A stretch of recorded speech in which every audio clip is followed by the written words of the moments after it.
Olá, irmãos e irmãs em Cristo. Venho aqui hoje gravar para vocês mais um vídeo do meu canal revelando as profecias da Bíblia. E no vídeo de hoje vou falar sobre a série O Grande Conflito, Profecias Cumpridas.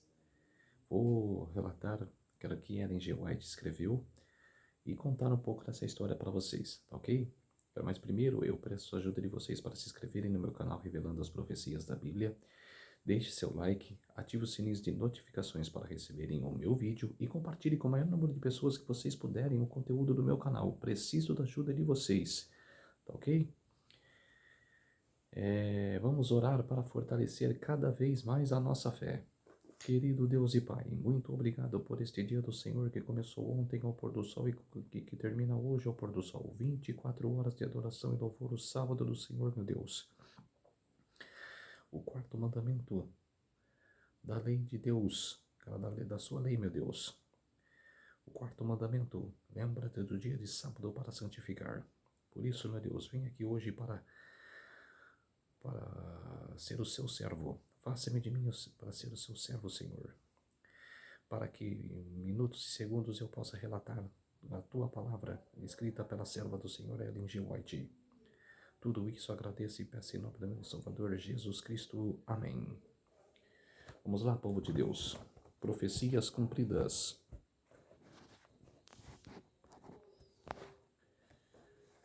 Na primavera de 1844, quando passou o tempo na qual a vinda do Senhor era primeiramente esperada, aqueles que haviam aguardado sua fé, seu aparecimento, foram por algum tempo presas de dúvida e incerteza. A despeito que o mundo considerá-los como totalmente derrotados e achasse que eles haviam acariciado uma ilusão, sua fonte de consolação ainda era a palavra de Deus. Muitos continuaram a investigar a Escritura, estudando cuidadosamente as profecias para obter maior luz. O testemunho da Bíblia em apoio à sua posição parecia claro e conclusivo. Sinais que não poderiam ser mal interpretados apontavam para a proximidade inquestionável da vinda de Cristo. A bênção especial do Senhor, tanto na conversão de pecadores como no reavivamento da vida espiritual entre os cristãos, testificará que a mensagem procedia do céu. Embora os crentes não pudessem explicar seu desapontamento, sentiam-se seguros que Deus havia conduzido em sua experiência passada. Entremeado com as profecias que haviam considerado como se aplicando ao tempo do segundo advento, estavam uma instrução especialmente adaptada em seu estado de incerteza e suspense, animando-os a esperar pacientemente na certeza de que agora lhes era obscuro ao entendimento, seria esclarecido no devido tempo. E estas profecias estava a de Abacuque, capítulo 2, versos 1 a 4. Sobre a minha guarda estarei, e sobre a fortaleza me apresentarei, e vigiarei para ver o que fala comigo, o que me responderei quando eu for arguido. Então o Senhor me respondeu e disse: escreve a visão e torna-me bem legível sobre tábuas, para que possa ler o que correndo passa, porque a visão é para o tempo determinado, e até o fim falará e não mentirá. Se tardar, eu espero-o, porque certamente virá, não tardará. E eis que a sua alma se incha, não é reta nele, mas o justo pela sua fé viverá. Já em 1842, a orientação dada na profecia para escrever a visão e torná-la bem legível sobre tábuas, a fim de que eu pudesse ler e o que correndo passasse. Havia sugerido a Charles Sweet a preparação de um diagrama profético com o propósito de ilustrar as visões de Daniel e Apocalipse. A publicação deste quadro ilustrativo foi considerada como um cumprimento da ordem dada por Abacuque. Na ocasião, ninguém notou que um aparente atraso no cumprimento da visão, um tempo de tardança, era apresentado na mesma profecia. Após o desapontamento, este texto apareceu muito significativo. A visão é ainda para o tempo determinado, e até o fim falará, e não mentirá. Se tardar, eu espero, porque certamente virá, não tardará. O justo, pela sua fé, viverá. Parte da profecia de Ezequiel também foi uma fonte de força e conforto dos crentes. E veio ainda a mim a palavra do Senhor, dizendo: Filho do homem, que ditado é este que vós tendes na terra de Israel, dizendo: Prolongar-se-ão aos dias e parecerá toda a visão. Portanto, diz-lhes: Assim diz o Senhor Deus: Chegaram os dias e a palavra de toda a visão. Falarei a palavra que eu falar, se cumprirá, não será diferida. Os da casa de Israel dizem: A visão que este vê é para muitos dias, e profetiza de tempos que estão longe. Portanto, diz-lhes: Assim diz o Senhor Deus: Não será mais diferida nenhuma das minhas palavras, e a palavra que falei se cumprirá. Ezequiel capítulo 12, verso 21 e 25, 27 e 28.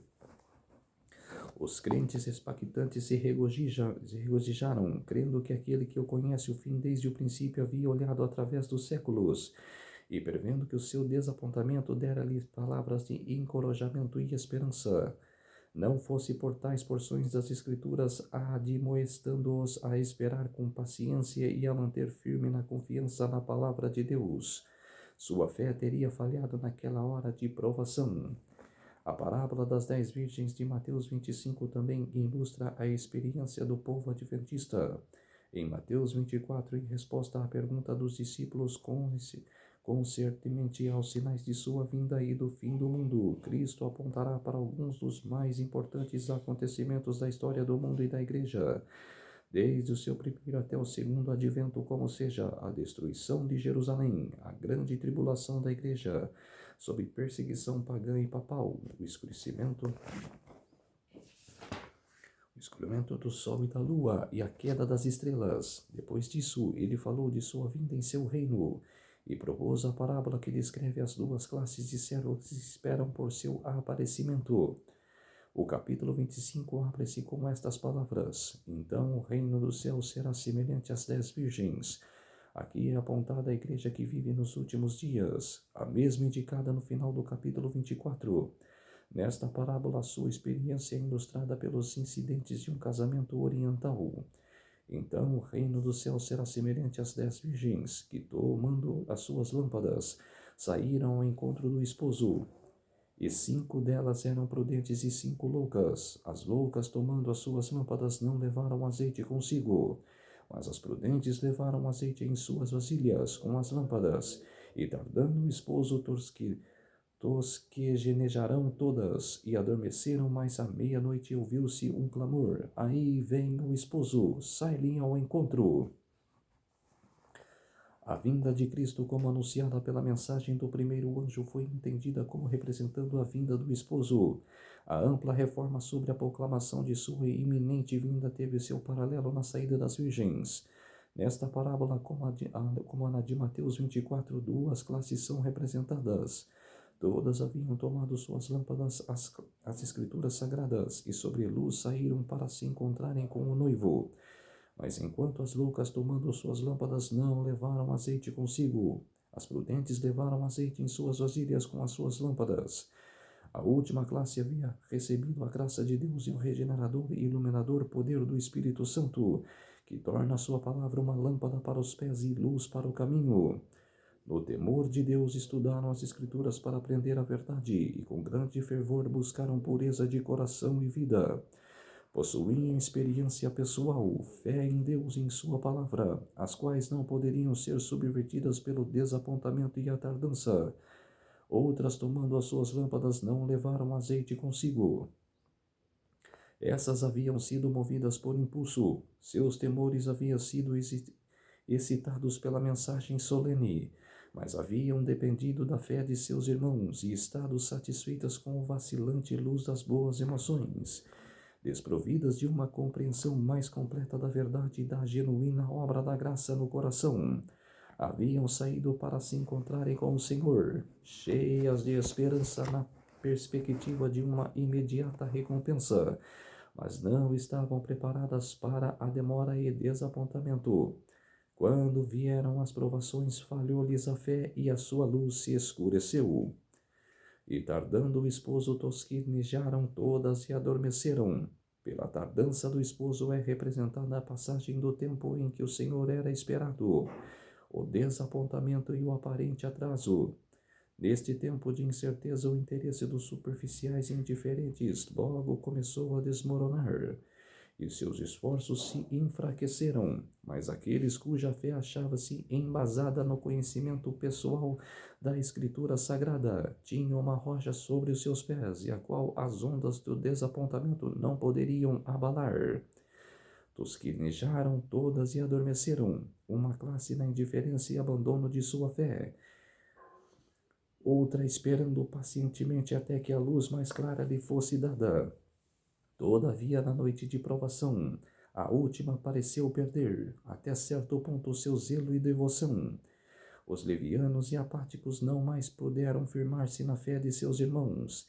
Cada um precisava estar de pé ou cair por si mesmo. A esta altura começou a surgir no fanatismo. Alguns que haviam professado ser crentes zelosos na mensagem rejeitaram a palavra de Deus como no único guia infalível e reivindicando ser dirigidos pelo Espírito. Entregaram-se ao controle de seus próprios sentimentos, impressões e imaginação. Houve alguns que manifestaram um zelo cego e fanático, condenando todos os que não sancionassem seu procedimento. Suas ideias e atos fanáticos não encontravam simpatia da grande parte dos adventistas, porém serviram para trazer ignomínia à causa da verdade. Satanás estava buscando por esses meios fazer oposição à obra de Deus e levá-la à destruição. O povo tinha sido grandemente agitado pelo movimento adventista e milhares de pecadores se haviam convertido. Homens fiéis se entregaram à obra de proclamar a verdade, mesmo no tempo de tardança. O príncipe do mal estava perdendo seus súditos e a fim de conseguir que o pobre fosse lançado sobre a causa de Deus, buscou enganar alguns que professavam a fé, levando-os à prática de extremos. Seus agentes estavam prontos a detectar todo o erro, falta e ato inconveniente e publicá-los sobre os pontos de vista mais exagerados para tornar abomináveis os adventistas de sua fé. Assim, quanto maior fosse o número que levasse a fazer profissão da fé no segundo advento, enquanto seu poder controlava seus corações, maior a vantagem que ele obteria ao chamar a atenção para eles como representantes de todo o corpo de crentes. Satanás é o acusador de nossos irmãos, e é seu espírito que inspira os homens a inspecionar os erros e defeitos do povo do Senhor e trazê-los a público, enquanto suas boas ações são passadas por alto. Ele está sempre ativo quando Deus trabalha para a salvação das almas. Quando os filhos de Deus se apresentam perante o Senhor, Satanás vai também entre eles.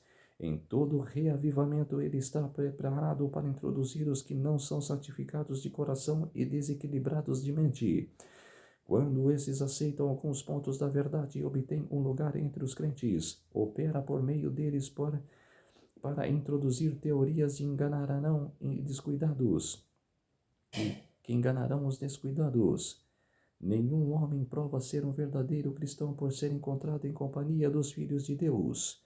Mesmo na casa de culto e ao redor da mesa do Senhor, Satanás ali se acha com frequência nas mais solenes ocasiões, sob a forma daqueles que podem usar como seus agentes. O princípio do mal disputa cada polegada de terreno em que o povo de Deus avança em sua jornada rumo à cidade celestial. Em toda a história da Igreja, nenhuma reforma foi levada avante sem encontrar sérios obstáculos. Assim foi nos dias de Paulo. Onde quer que o apóstolo erguisse uma igreja, havia alguns que professavam receber a fé, mas infiltravam heresias que, se aceitas, extinguiriam finalmente o amor da verdade. Lutero também sofreu grande perplexidade e angústia pelo comportamento de gente fanática, que reivindicava ser porta-voz direta de Deus e que, portanto, punha suas próprias ideias e opiniões acima do testemunho das Escrituras.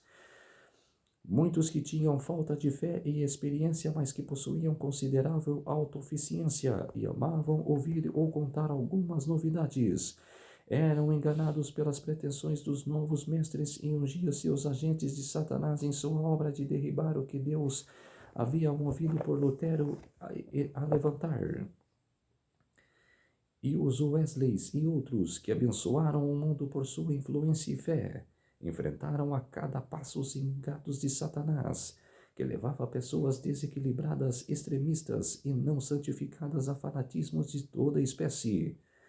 Guilherme Miller não trunia qualquer simpatia para com influências que conduzissem ao fanatismo. Declarou, assim como Lutero, que todo o espírito deveria ser testado pela palavra de Deus. O diabo tem grande poder sobre a mente de alguns em nossos dias. E como saberemos que de espírito são? A Bíblia responde: por seus frutos o conhecereis. Há muito espírito saindo pelo mundo e nos é ordenado prová-los. O espírito que não induz a viver sóbria, reta e piamente no mundo atual não é o espírito de Cristo. Estou mais e mais convencido de que Satanás tem muito a fazer nesses movimentos desordenados. Muitos entre nós que pretendem estar totalmente santificados estão seguindo as tradições dos homens e aparentemente são tão ignorantes da verdade como outros que não ostentam tais pretensões. Bliss. O espírito do erro afastar-nos da verdade.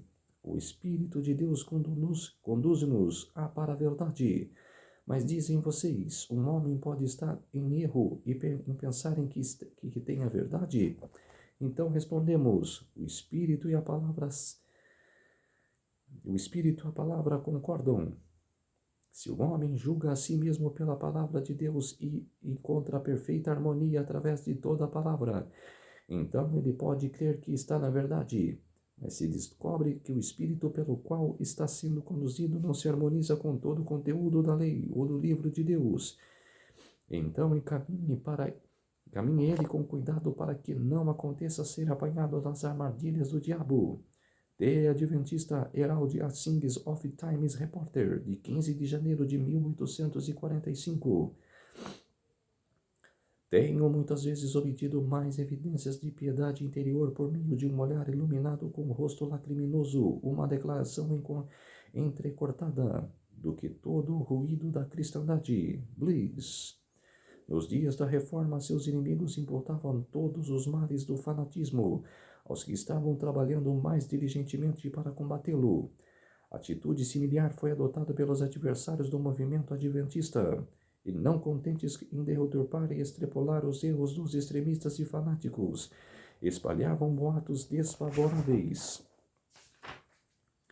que não tinham a mais leve aparência de verdade. Essas pessoas eram movidas pelo preconceito e pelo ódio. Sua paz foi perturbada pela proclamação de que Cristo estava às portas. Temiam que isso pudesse ser verdade e esperavam que não fosse. Esse era o motivo de sua guerra contra os adventistas e sua fé. O fato de alguns fanáticos haverem se infiltrado nas fileiras dos adventistas não constituía maior motivo para decidir que o movimento não procedia de Deus, haja vista a presença de fanáticos e enganadores na igreja nos tempos de Paulo ou de Lutero, que também não era excusa suficiente para condenar a obra deles. Que o povo de Deus desperte do sono e comece fervorosamente a obra de arrependimento e reforma. Que pesquise as Escrituras para aprender a verdade tal como ela é em Jesus. Faça uma inteira consagração a Deus, e não faltarão evidências de que Satanás ainda se encontra ativo e vigilante. Com todo o engano possível se manifestará seu poder, chamando seu auxílio os anjos decaídos de seu reino. Não foi a proclamação do segundo advento que criou o fanatismo e a divisão. Estes apareceram no verão de 1844, quando os adventistas estavam sob dúvida e perplexidade concernentes à sua verdadeira posição. A pregação da primeira mensagem angélica e o clamor da meia-noite tendiam diretamente a reprimir o fanatismo e a dissensão. Aqueles que participavam desses solenes movimentos estavam em harmonia. Seu coração estava repleto do amor e de uns pelos outros por Jesus, a quem esperava em breve contemplar uma só fé. Uma bendita esperança erguia-nos acima do controle de qualquer influência humana, provando serem um escudo contra os assaltos de Satanás. E tardando o esposo tosquiar, já não todas e adormeceram, mas à meia-noite ouviu-se o clamor: aí vem o esposo, sai-lhes ao encontro. Então todas aquelas virgens se levantaram e prepararam as suas lâmpadas. Mateus 25, capítulo 25, versos 5 a 7. No verão de 1844, a meio caminho entre o tempo que se havia considerado como sendo o término dos 2.300 dias e o outono do mesmo ano, até onde o período, como se descobriu posteriormente, deveriam estender-se, a mensagem foi proclamada, proclamada segundo as próprias palavras das Escrituras. Aí vem o esposo. O que conduziu este movimento foi a descoberta de que o decreto de Artaxerxes para a restauração de Jerusalém, que constituía o ponto de partida para o período dos 2.300 dias, entrou em vigor no outono de 457 a.C., e não no início do ano, conforme havia sido considerado no início, precipiciando-se a contagem desde o outono de 457. Os 2.300 anos terminaram no outono de 1844. Argumentos embrasados nos símbolos do Velho Testamento também indicam o outono como o tempo em que o evento representado pela purificação do santuário deveria ter lugar.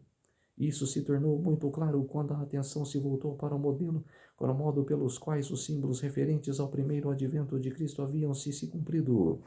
O sacrifício do Cordeiro Pascual era uma sombra da morte de Cristo, diz Paulo. Cristo, nossa Páscoa, foi santificado por nós. 1 Coríntios capítulo 5, verso 7.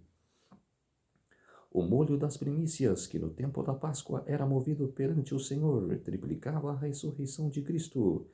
Paulo declara, falando com respeito à ressurreição do Senhor e de todo o seu povo: Cristo, as primícias depois que são de Cristo, na sua vinda. 1 Coríntios capítulo 15, verso 23. Semelhante ao molho movido, que era a primeira colheita de grãos maduros antes da ceifa, Cristo é as primícias da ceifa imortal e de redimidos, que na futura ressurreição serão ajuntados no celeiro divino. Esses tipos foram cumpridos não apenas quanto ao evento, mas também quanto ao tempo. No dia 14 do primeiro mês judaico, no próprio dia e mês em que durante 15 longos séculos o Cordeiro Pascual havia sido morto, Cristo, tendo participado da Páscoa com seus discípulos, instituiu a festividade que deveria comemorar sua própria morte como o Cordeiro de Deus que tira o pecado do mundo. Aquela mesma noite, ele foi aprisionado por mãos ímpias para ser crucificado e morto, e como o antípodo dos molhos movidos, nosso Senhor ressurgiu dentre os mortos ao terceiro dia, como as primícias dos que dormem. 1 Coríntios capítulo 15, verso 20. Um exemplo dos justos ressuscitados, cujo corpo abatido será transformado para ser conforme ao seu corpo glorioso.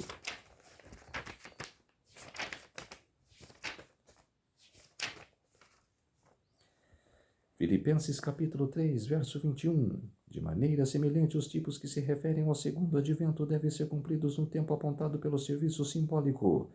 No sistema mosaico, a purificação do santuário ou o grande dia da expiação ocorria no 10º dia do 7º mês judaico. Levítico capítulo 16, versos 29 a 34. E quando o sumo sacerdote, tendo feito a expiação por todo Israel e assim removido seus pecados do santuário, saía e abençoava o povo. Assim se cria que Cristo, nosso sumo sacerdote, aparecia para purificar a terra pela destruição do pecado e pecadores e galardoar seu expectante povo com a imortalidade. O 10º dia do 7º mês, o grande dia da expiação, o tempo da purificação do santuário, que no ano de 1844 caía no dia 22 de outubro, foi entendido como sendo o tempo da vinda do Senhor. Isso estava em harmonia com as provas já apresentadas dos que os 2.300 dias terminariam no outono, e a conclusão parecia irresistível. Na parábola de Mateus 25, o tempo de espera e solência é seguido pela vinda do esposo. Isso estava de acordo com os argumentos apresentados, tanto provenientes da profecia quanto dos tipos. Transmitiam forte convicção de sua veracidade, e o clamor da meia-noite foi proclamado por milhares de crentes. Como as ondas do mar, o movimento espalhou-se pelo país. Foi de cidade em cidade, de vila em vila, e aos lugares mais remotos da nação. até que o expectante povo de Deus foi completamente desperto. O fanatismo desapareceu perante essa proclamação como a geada matinal perante o sol nascente. Os crentes viram suas dúvidas e perplexidades removidas, e a esperança e a coragem animavam seus corações. A obra estava livre dos extremos que sempre se manifestavam quando havia excitamento humano sem a controladora influência da palavra e do Espírito de Deus. Assemelhava-se no caráter dos períodos de humilhação e retorno ao Senhor, que no antigo Israel vinham após as mensagens de advertência por parte de seus servos. Traziam as características que sempre marcaram a obra de Deus em todas as épocas. Houve pouca alegria estática, porém mais profundo escrutínio de coração, confissando de pecados e abandono do mundo. O preparo para encontrar o Senhor era fardo dos espíritos agozinantes. Havia oração persistente e consagração sem reservas a Deus. Ao descrever aquela obra, Miller declarou: não há nenhuma expressão de gozo. Esta é, por assim dizer, adiada para uma ocasião futura, quando todo o céu e a terra regozijar-se-ão juntamente com exprimível prazer pleno de glória. Não há aclamações, essas também estão reservadas para o céu. Os cantores estão silentes, estão esperando para se unirem às hóstias angélicas ao coro celestial. Não há conforto de sentimentos. Todos são de um mesmo coração e mente. Bliss. Outro participante do movimento testificou: isso produziu por toda a parte o mais profundo exame de coração e humilhação da alma. Ele gerou desprezo pelas coisas deste mundo, isolamento de controvérsias e anonimidades, confissão de faltas, abatimento diante de Deus e súplicas de coração penitentes a Ele por perdão e aceitação. A pregação causou auto-humilhação e prostração de alma tais como nunca antes testemunhamos, como Deus ordenou mediante ao profeta Joel. Quando o grande dia de Deus estivesse às portas, ela produziu o rasgar de corações e não do vestuário e um retorno ao Senhor em jejum, lágrimas e lamentações. Como Deus falará mediante o profeta Zacarias, um espírito de graça e súplicas foi derramado sobre os seus filhos. E eles olharam para aquele e a quem havia trespassado.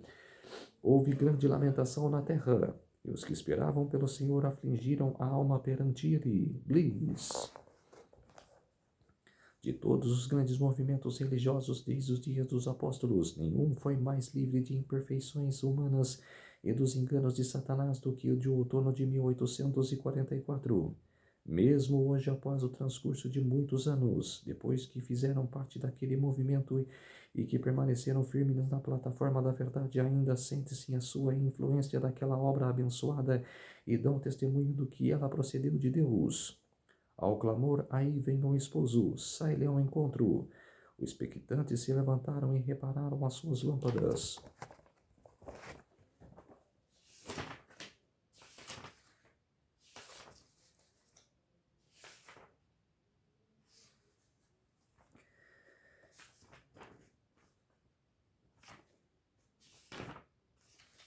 Estudavam a palavra de Deus com uma intensidade de interesse jamais vista.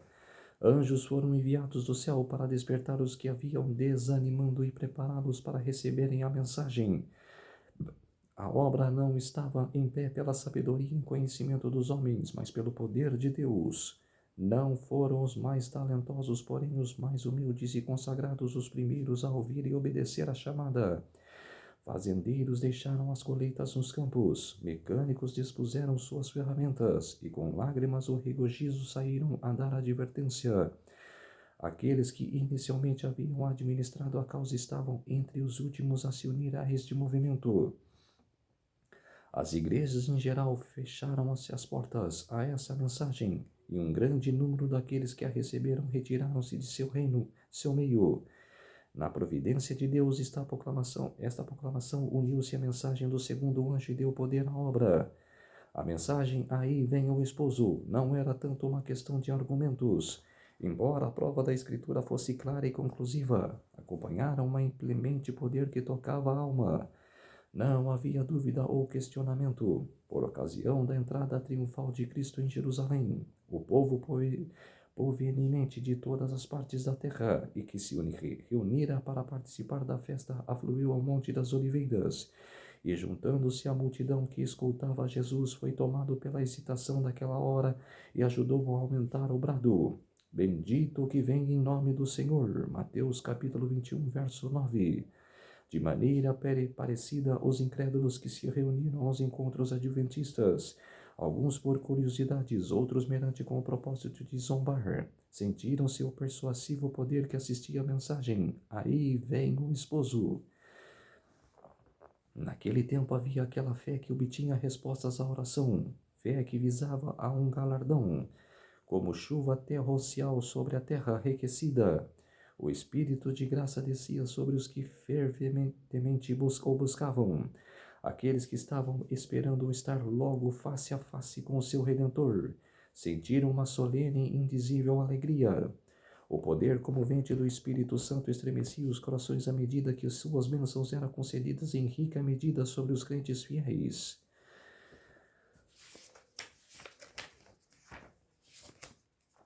Cuidadosa e solentemente, aqueles que receberam a mensagem chegaram ao tempo no qual esperavam encontrar-se com seu Senhor. Cada manhã eles se sentiam que era o seu primeiro dever assegurar-se de sua aceitação por Deus. Seus corações estavam intimamente unidos e oravam uns pelos outros. Frequentemente uniram-se em lugares isolados para comungar com Deus, e a voz da intercessão ascendia ao céu dos campos e bosques. A certeza da aprovação do Salvador era-lhes mais necessária do que o alimento diário. E se alguma coisa lhe os esclarecia o espírito, não descansavam até que ela dissipasse. Sentindo o testemunho da graça perdoadora, ansiavam contemplar aquele a quem suas almas amavam. Mas novamente estavam destinados à decepção. O tempo de expectação passou e o Salvador não apareceu. Com inabalável confiança haviam esperado por sua vinda, e agora se sentiriam como Maria ao chegar ao túmulo do Salvador. Encontrando-o vazio, exclamaram em lágrimas: levaram meu Senhor e não sei aonde o puseram. João capítulo 20, verso 13. Um sentimento de pavor, o temor que a mensagem pudesse ser verdadeira, serviu algum tempo para extinguir o mundo descrente. Passado o tempo, esse sentimento não desapareceu de uma vez. De início, eles não ousavam triunfar sobre os que foram desapontados, mas como nenhum sinal da ira de Deus fosse visto, recuperaram-se de seus temores e assumiram suas atitudes de reproche e ridículo. Uma imensa classe que havia professado crer na breve vinda do Senhor renunciou à fé. Alguns que haviam estado confiantes ficaram tão profundamente machucados em seu orgulho que pareciam que, como alienados do mundo, como Jonas, queixavam-se de Deus e preferiram a morte antes que a vida. Os que haviam baseado sua fé nas opiniões de outros e não na palavra de Deus, achavam-se agora novamente prontos a mudar de opinião. Os zombadores conquistaram os fracos e covardes para suas fileiras, e todos esses se uniram em declarar que não haveria mais temores ou expectativas agora. O tempo havia passado, o Senhor não viera, o mundo poderia permanecer o mesmo por milhares de anos.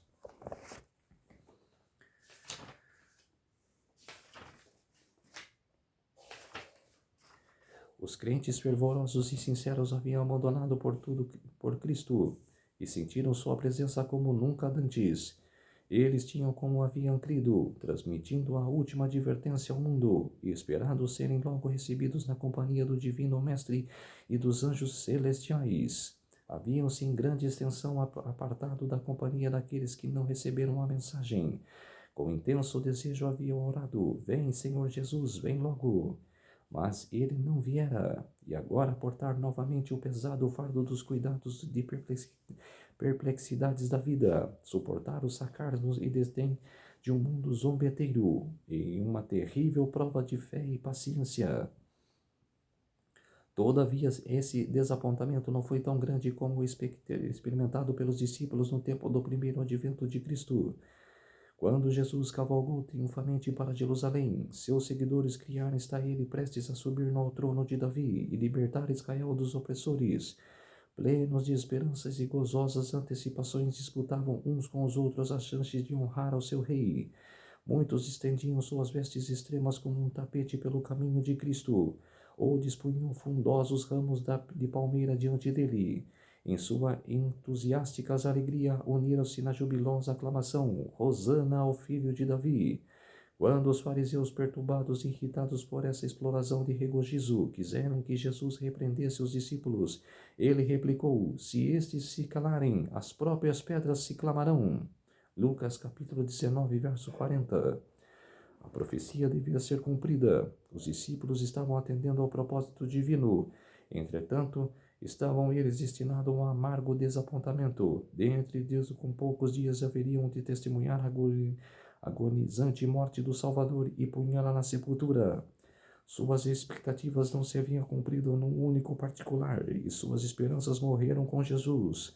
Até que seu Senhor ressurgisse triunfalmente da sepultura, não puderam perceber que tudo havia sido predito na profecia, e os que convinham que o Cristo padecesse e ressuscitasse dos mortos. Atos capítulo 17, verso 3. Profecia das 2.300 tardes e manhãs. 5 séculos antes, o Senhor declarará pelo profeta Zacarias: Alegre-te muito, ó filha de Sião, exulta, ó filha de Jerusalém. Eis que o teu rei virá a ti, justo e salvador, pobre montado sobre um jumento, sobre um asninho, filho de jumento. Zacarias capítulo 9, verso 9. Houvessem os discípulos percebido que Cristo estava se dirigindo para o seu julgamento e morte, não teriam cumprido esta profecia. De maneira semelhante, Guilherme Miller e seus companheiros cumpriram a profecia e anunciaram a mensagem que a inspiração havia predito que dariam ao mundo, mas se houvessem compreendido plenamente as profecias que revelaram seu desapontamento, que outra mensagem deveria ser proclamada a todas as nações antes que o Senhor viesse, não teriam realizado a obra. As mensagens do primeiro e o segundo anjos foram dadas no devido tempo e cumpriram a obra que Deus pretenderá que realizassem. O mundo estivera a observar, esperando que o seu tempo passasse e Cristo não viesse. Todo o sistema do adventismo seria abandonado, mas conquanto muito sob possante tentação capitularem em sua fé, houve alguns que permaneceram firmes. Os frutos do movimento adventista, o espírito de humildade e exame íntimo, de renúncia ao mundo e reforma da vida, que haviam acompanhado a obra, testificaram que esta era de Deus. Não se atreviam a negar que o poder do Espírito Santo havia dado testemunho da pregação do segundo advento, e não puderam encontrar qualquer erro em seu cômputo dos períodos proféticos. Os mais hábeis de seus oponentes não conseguiram demolir seu sistema de interpretação profética. Não poderiam, sem evidências bíblicas, renunciar à posição que haviam sido alcançadas mediante fervoroso e dedicado estudo das Escrituras, impedidas por mentes iluminadas pelo Espírito de Deus e corações encandecidos de seu vivo poder, posições que tinham resistido à crítica mais severa e a mais amarga oposição dos ensinadores religiosos mais populares dos sábios deste mundo, e que haviam permanecido firmes ante as forças combinadas da ciência e da eloquência e as afrontas e escárnios das pessoas ilustres e também da classe humilde. Verdadeiramente houve um erro com relação ao acontecimento esperado, mas mesmo isso não poderia abalar a sua fé na palavra de Deus. Quando Jonas proclamou nas ruas de Nínive que dentro de 40 dias a cidade seria subvertida, o Senhor aceitou a humilhação dos ninivitas e prolongou-lhes o tempo da graça. Todavia a mensagem de Jonas procedeu de Deus, e Nínive foi provada de acordo com a sua vontade. Os adventistas criam que da mesma maneira Deus os havia enviado a dar advertência do juízo. Diziam: ela provou o coração de todos os que se ouviram, despertando desejo pelo aparecimento do Senhor, ou gerando ódio, mais ou menos manifesto, Porém, conhecido de Deus a sua vinda, demarcou uma linha de forma que aqueles que examinassem seu próprio coração poderiam saber que de lado estariam que o Senhor houvesse vindo então. Se haveriam de exclamar: eis que este é o nosso Deus, a quem aguardávamos, e ele nos salvará, ou se teriam chamado as rochas e montanhas que caíssem sobre eles para escondê-los de face daquele que se assenta sobre o trono e da ira do Cordeiro. Assim cremos que Deus provou o povo a sua fé, e viu se recuperariam da posição que achará por bem colocá-lo, e se abandonariam este mundo depositando implícita confiança na palavra de Deus. The Adventist Herald and Signs of Times Reporter. O sentimento daqueles que se ainda criam que Deus os havia guiado em sua experiência, então expressos nessas palavras de Guilherme Miller: tivesse eu tiver novamente minha vida, com a mesma evidência que então tive de ser honesto para com Deus e o homem que teria feito tudo como fiz. Espero ter lavado as minhas vestes do sangue das almas. Sinto que tanto quanto possível estou livre de toda a culpa em sua condenação. Embora tenha sido 2 vezes desapontado, escreveu este homem de Deus, ainda não estou arrasado e nem desanimado. Minha esperança na vinda de Cristo é tão firme como sempre. Fiz apenas aquilo que, depois de anos de sóbria consideração, senti ser meu solene dever realizar. Se errei, foi ao lado da caracidade, do amor para com os meus semelhantes e da convicção de dever para com Deus. De uma coisa sei, nada preguei senão aquilo que criei, e a mão de Deus me acompanhou. Seu poder manifestou-se na obra e grande soma de bem foi realizada. Segundo parece, muitos milhares foram levados a estudar as Escrituras em razão da profecia do tempo, e por esse meio, mediante a fé e a aspersão do sangue de Cristo, foram reconciliados com Deus. Bliss. Nunca cortejei o sorriso aprovador dos orgulhosos, nem desanimei quando o mundo nos observará com desdém. Não comprarei hoje em seu favor, e nem irei além do dever para aplacar seu ódio. Nunca pedirei que poupem minha vida, e nem recuarei. Se Deus assim requerer em sua providência, estarei pronto a depô-la. Vida de Guilherme Miller, de J. White. Deus não abandonou seu povo. Seu espírito ainda permaneceu com os que não rejeitaram imprudentemente a luz que haviam recebido, nem denunciaram o movimento adventista. Na Epístola aos Hebreus existem palavras de encorajamento e advertência para os provados e expectantes nesta crise. Não rejeitareis, pois, a vossa confiança, que tem grande e avultado galardão, porque necessitais de paciência para que, depois de haver desfeitos a vontade de Deus, possais alcançar a promessa. Porque ainda um pouquinho de tempo, e o tempo há de vir virá, e não tardará. Mas o justo viverá da fé, e se ele recuar, a minha alma não tem prazer nele. Nós, porém, não somos daqueles que se retiraram para a perdição, mas daqueles que creem para a conversão da alma. Hebreus capítulo 10, versos 35 a 39. Que essa advertência está endereçada à igreja dos últimos dias. É evidente das palavras que apontam para a proximidade da vinda do Senhor, porque ainda um pouquinho de tempo, o que há de vir virá e não tardará. Está claramente indicado que haveria uma aparente demora e que o Senhor pareceria tardar. A instrução aqui é dada ajusta-se perfeitamente à experiência dos adventistas naquele tempo. O povo aqui apontado estava em perigo de naufragar na fé. Haviam eles cumprido a vontade de Deus a seguir na direção de seu espírito e palavra. No entanto, não podiam compreender seu propósito na experiência passada e nem divisar o caminho diante deles. Foram então tentados a duvidar de que Deus realmente os guiará nesse tempo. Tiveram aplicação das palavras. Mas o justo viverá da fé. A despeito de resplandecente luz do clamor da meia-noite haver brilhado em seu caminho, de virem eles a abertura dos selos das profecias e o clérere cumprimento dos sinais que anunciavam a breve vinda de Cristo, haviam, por assim dizer, andado pela vista, mas agora oprimidos por suas frustradas esperanças,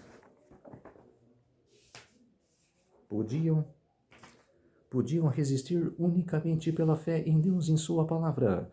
O mundo zombeteiro estava dizendo: vocês foram enganados. Abandonaram sua fé e digam que o movimento adventista veio de Satanás. A palavra de Deus, contudo, declarava: se ele recuar, a minha alma não tem prazer nele. Renunciar sua fé agora é negar o poder do Espírito Santo que havia respaldado a mensagem. Seria recuar para a perdição. Eles foram estimulados a permanecerem inabaláveis pelas palavras de Paulo.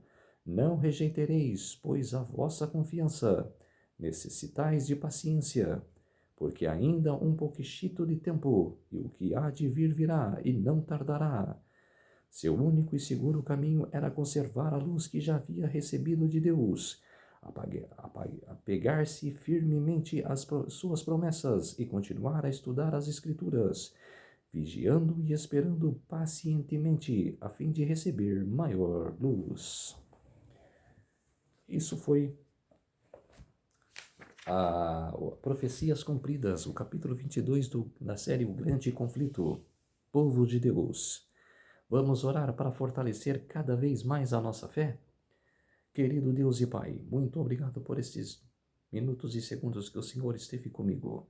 Muito obrigado, meu Deus, para eu declarar essas profecias que foram cumpridas e que ainda vão se cumprir algumas profecias, Senhor. Por isso, venho aqui hoje falar para todas as pessoas, declarar isso.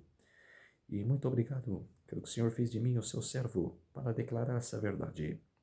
Tudo isso agradeço e peço em nome do meu Salvador, Jesus Cristo. Amém. Então, povo de Deus, só uma breve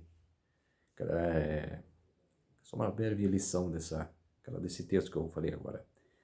Guilherme Miller e todas as pessoas, vários pregadores pregaram, um grande advento, do ano 1830 até 1844. Foram 14 anos de pregações. Pregaram de cidade em cidade, de vilas e vilas, levando a profecia, que era o que devemos de fazer hoje, que era levar a profecia. E eles levaram, só que eles estavam errados. Eles falavam que Cristo ia voltar, que eles entenderam errado a profecia de Daniel 8,14, que Jesus iria voltar e não voltou. Que ele ia passar de sacerdote para sumo sacerdote no ano 1844, no dia 22 de outubro de 1844. Quer dizer que, se ele voltasse naquela época, ainda tem muita coisa para acontecer no Apocalipse. Os 7 selos, estão ainda em andamento, em nossos dias. Ainda nem foram abertos alguns selos, foram abertos 5 selos só. O cavalo branco, o cavalo vermelho, o cavaleiro amarelo, o cavaleiro preto, o cavaleiro amarelo, o cavalo amarelo. Quer dizer, e o 5º selo, o primeiro selo era a igreja remanescente, dos verdadeiros ainda que tem ainda nesse mundo, da igreja apóstata, da igreja dos evangélicos e dos protestantes, apóstatas. O cavalo preto é da Igreja Católica Apostólica Romana, que tem pessoas sinceras lá dentro. No cavalo branco, no cavalo branco também tem pessoas sinceras, mas principalmente aqui, na Igreja Católica Apostólica Romana, pessoas muito sinceras, que precisam sair de Babilônia espiritual. E o cavaleiro amarelo, também tem pessoas sinceras em religiões não cristãs, como espiritismo, budaísmo, vários aí, macumbaria. Tem pessoas sinceras que não conhecem, nem a palavra de Deus e que estão na macumbaria, que são levadas por outras pessoas. Não, isso é bom. Isso não tem nada a ver com satanismo, não tem nada a ver. Isso é besteira do povo. Então as pessoas estão lá sem saber. Então tem pessoas sinceras. E o 5º selo são aquelas almas que morreram nas perseguições romanas, na época de Jesus, nas perseguições romanas, e nas mortes do papado, na Idade Média, cara, que estão clamando por justiça, cara, mas ainda não está, cara, ainda não foi concluído o quinto selo. Então, esses 5 selos, cara, ainda estão em andamento. Cara, e o sexto selo e o sétimo selo, cara, ainda não foram abertos. O sexto selo só será aberto quando vier o decreto dominical. E o sétimo selo é o fechamento da porta da graça. Cara, muito acontecimentos futuros. Então, quer dizer, como que Jesus ia voltar em 1844? Cara, se ainda todas essas coisas têm que acontecer. Estamos vivendo na igreja de Laodiceia. Queria voltar antes da igreja de Laodiceia? Então, quer dizer, cara, é isso que nós que tem que se atentar nos dias de hoje. Eles não se atentaram. Cara, acharam que Cristo ia voltar, porque não leram o livro de Hebreus, cara, que fala que Jesus é o nosso sumo sacerdote. Então, quer dizer, por isso esse desapontamento de 1844. Então, irmãos e irmãs em Cristo, deixei essa breve lição aqui para você, mas tem, cara, vídeos meus aqui no canal explicando sobre essas profecias, tá bom? Então eu peço a ajuda de vocês para se inscreverem no meu canal Revelando as Profecias da Bíblia. Cara, deixe seu like, ative os sininhos e notificações para receberem o meu vídeo e compartilhe com o maior número de pessoas que vocês puderem o conteúdo do meu canal. Preciso da ajuda de vocês. Um feliz sábado a todos e até o próximo vídeo. Tchau!